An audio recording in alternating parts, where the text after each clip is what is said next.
Hi friends, today I'm here to share this amazing halwa recipe which is made with ragi or finger millet milk.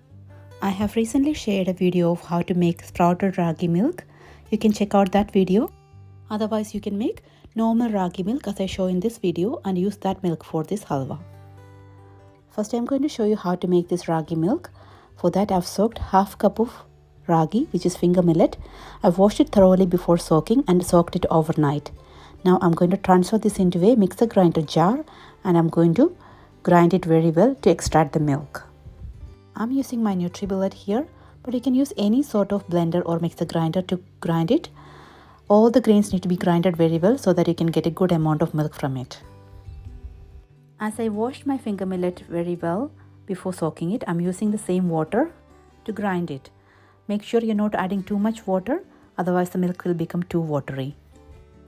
Now we need to filter the ground ragi using a fine strainer and remove all the husk.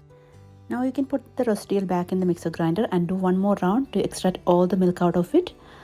Also, I'm going to add a little bit more water to make sure I'm washing out all the residual out of the husk.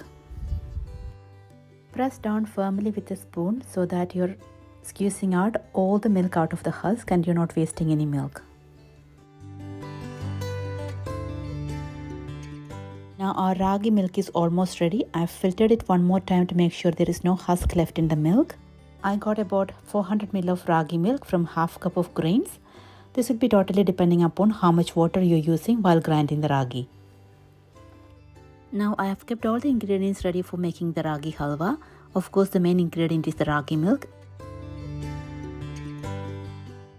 Along with that I'm using 1 cup of shop-bought organic coconut milk, half cup of jaggery syrup. To make the jaggery syrup I melted jaggery along with some water.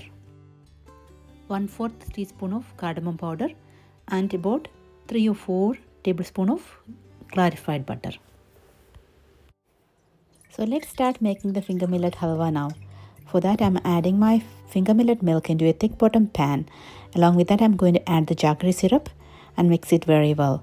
And I'm going to also add the coconut milk along with this and mix it very well. So I'm using half cup of jaggery syrup and 1 cup of coconut milk along with that. So now it is very well combined.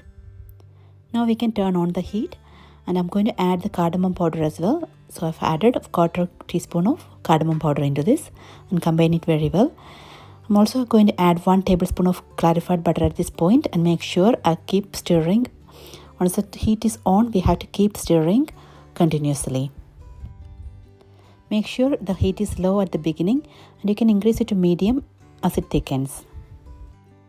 It might take 15 to 20 minutes of stirring for the mixture to get thickened.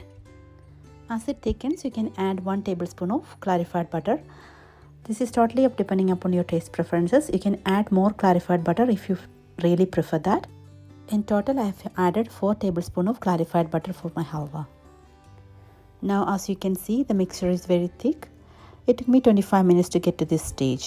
Now, I'm going to transfer this mixture into a greased tray. I'm going to set this aside for a couple of hours.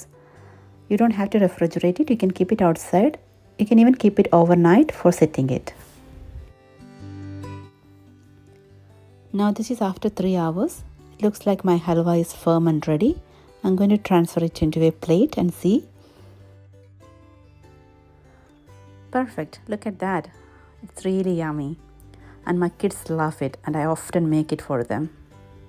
You can increase or decrease the amount of jaggery depending upon your taste preferences. You can also replace it with brown sugar if you like.